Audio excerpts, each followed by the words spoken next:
Exactement, les Thibaut, chauffe-nous la reine afin de passer une bonne journée. Tu me donnes envie de me surexposer. Non, dans tous les cas, ce que je dis, ça me regarde moi. Ça aussi, c'est un truc qu'il faut vraiment que vous ayez en tête, les mecs, et je le répète souvent, c'est la responsabilité par rapport à vos investissements. Et c'est pas parce que moi, je vais dire quelque chose, déjà que ça sera forcément parole d'évangile, et c'est pas moi qui vais payer les pertes de votre portefeuille, si jamais ça se passe pas comme ça. D'accord? Les seuls qui vont être à un moment donné, face aux choix qu'ils ont faits, c'est vous-même. D'accord? Moi, si demain je décide d'investir sur un truc et je perds le pognon, je peux blâmer, Pierre, Paul, Jacques et Jean, ça changera pas le truc. Si demain je dois de l'argent, je le devrai. Et c'est ça la réalité. C'est pour ça qu'il y a un moment donné, moi je pense que globalement dans une conformation de marché comme ça, si vous voulez en profiter, vous devez déjà être exposé. Voilà. Si aujourd'hui vous êtes full stablecoin, il y a un problème. Si vous êtes, exposé à des alts, que vous maîtrisez pas, il y a un problème. Voilà. On revient au fondement de base, hein. D'accord? C'est pour ça que l'accompagnement aussi, il est là, hein. Si vous voulez rapidement vous mettre à jour, avoir votre stratégie de sortie, avoir une vraie proximité avec nous, vous pouvez nous, présenter votre portefeuille, on vous donnera notre avis, vous pouvez nous présenter votre stratégie de sortie, on pourra vous aider à la mettre en place.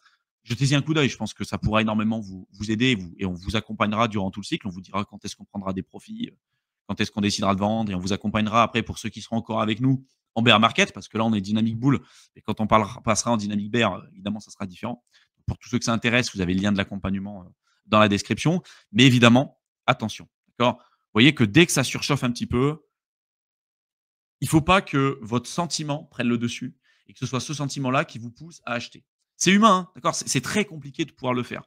En général, quand ça augmente, je vous dis de pas acheter des bougies vertes. Pour autant, on a envie de l'acheter. Bougie rouge, on n'a pas envie de l'acheter. Mais pourtant, c'est là qu'il faut le faire. Mais attention, voilà. Moi, je reste encore très optimiste par rapport à la suite. Je vois pas pourquoi on aurait topé, maintenant.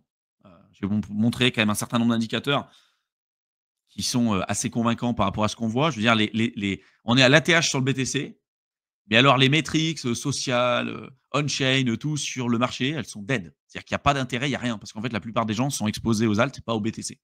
Alors à part les instits et les gros, mais, la plupart des gens, en fait, quand ils voient le BTC, ils s'en foutent. Quand on parle d'augmentation du BTC sur l'ATH, les mecs, ils te disent: «Je m'en fous. À la limite, je suis exposé à l'Ether et si l'Ether augmente, a priori, il y a quelques ADS qui vont augmenter, mais c'est tout». Voilà.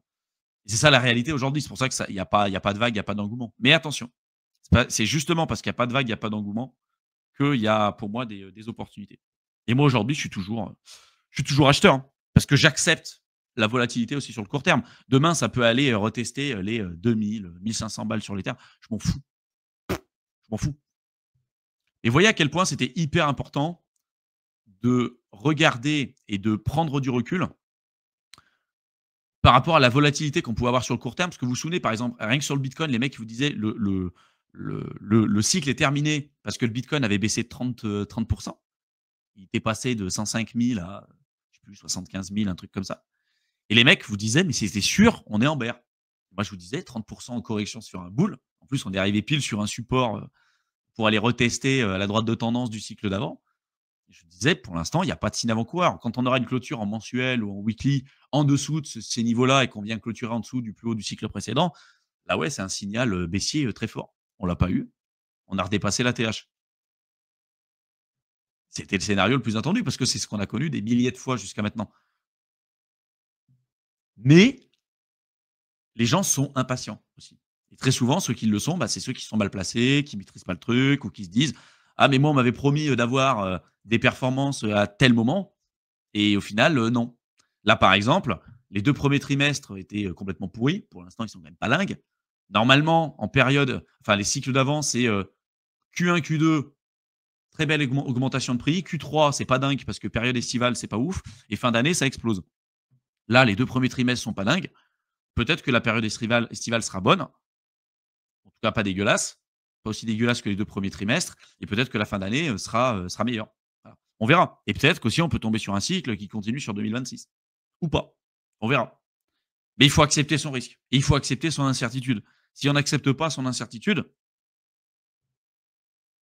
au final, quand on achète, quand il n'y a pas d'incertitude, le risque, il est bien plus élevé parce qu'il n'y a plus rien qui est pricé. En fait, en bear, les gens ne voient pas l'opportunité, ils voient que le risque et en bull, ils voient pas de risque, parce que pour eux, il n'y en a plus de risque. Ils ont l'impression qu'il y a que des opportunités. Alors qu'en fait, c'est l'inverse. Il y a des risques monstrueux et les opportunités sont plus là en boule, hein. En général, c'est pas là qu'il faut acheter. Et les gens virent, ils voient complètement le truc inverse, quoi.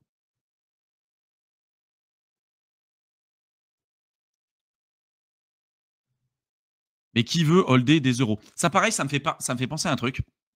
C'est un sujet qui est hyper important. J'en ai parlé sur Éternel étudiant, mon autre chaîne YouTube. Hem,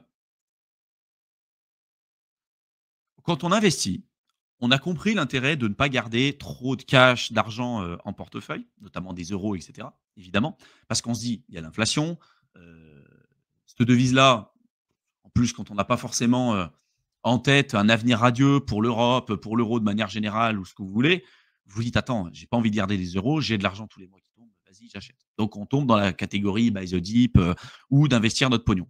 Sauf qu'en fait, si vous investissez au pire moment, hem, vous pouvez voir votre portefeuille, par exemple, les mecs qui investissent, sur, début 2022 ou, sur le cycle de 2021 et qui ont investi à ce moment-là.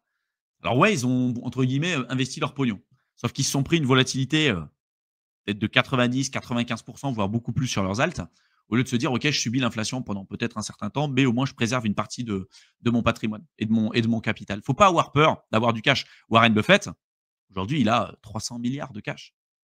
Il s'en fout. Il accepte de payer l'inflation pour saisir des opportunités après. L'inflation et ce que vous payez, en fait, ça, avoir du cash et payer l'inflation, c'est le premium que vous devez payer pour saisir des opportunités. Parce qu'il n'y a rien de pire de voir des opportunités et pas avoir de cash pour pouvoir le faire. Donc, il ne faut pas avoir peur d'avoir du cash quand, il y a un moment donné, vous considérez que ce n'est pas le moment de rentrer.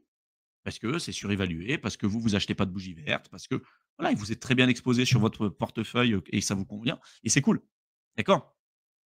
Mais attention, attention à ça.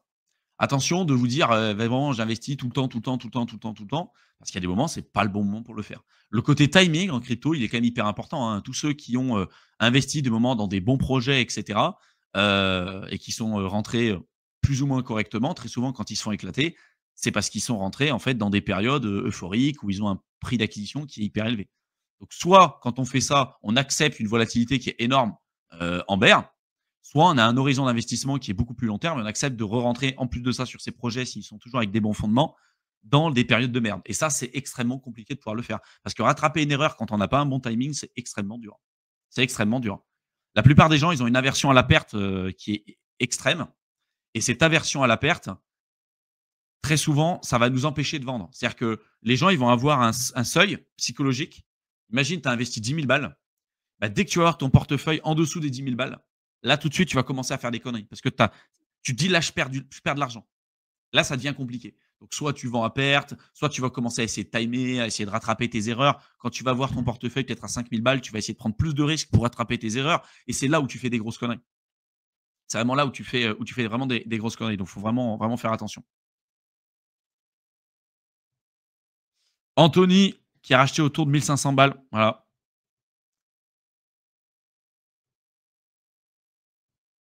Ah, moi, aujourd'hui, je le suis clairement, hein.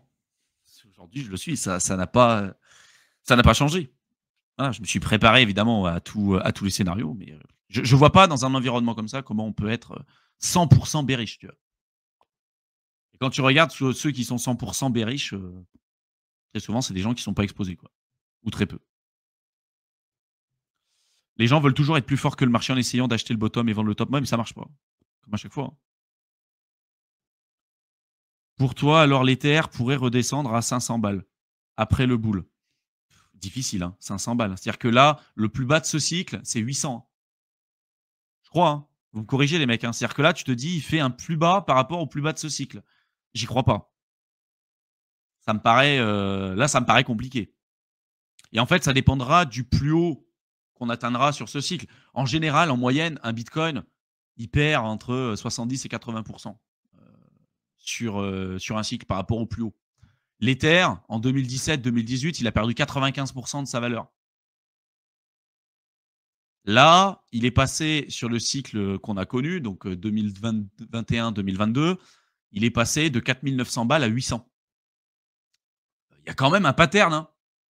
Il est passé de 15 centimes, à 30 centimes lors de l'ICO, une mèche sur Kraken à 15 centimes, à 1400 balles en 2017. De 1400 balles, il est descendu à 70. De 70, il est monté à 4900. Et de 4900, il est descendu à 800. Et là, il est à 2600. Donc on verra. Si l'Ether te monte à 3000 balles, bon, déjà, c'est un cycle qui sera pourri et là, le niveau de l'alt-season sera éclaté. Ça, c'est clair. Si par contre, on monte à des niveaux qui sont bien plus importants, 6000, 7000, 8000, 9000 balles, avoir une correction évidemment de 80 jusqu'à 90%, voire plus, hein, si on a des effets de levier, si on a. Parce que là, il y en a beaucoup qui font des effets de levier, hein, des entreprises qui achètent sous effet de levier, il y en a beaucoup, hein, y compris sur BTC. Évidemment, on va en parler. Donc, ça aussi, ça peut jouer en bear. Hein, d'accord, hyper important. Mais je vois pas pourquoi cette fois-ci on n'aurait pas de volatilité à la baisse. Tu vois. Avoir une volatilité, si l'Ether, le top qu'on a sur ce cycle, c'est 3000 balles, genre là il monte à 3000 balles et il est pas en bear, je le vois pas descendre à 90%, 90-95%. Parce que pour moi, ça remettrait en cause vraiment la dynamique très long terme de l'Ether.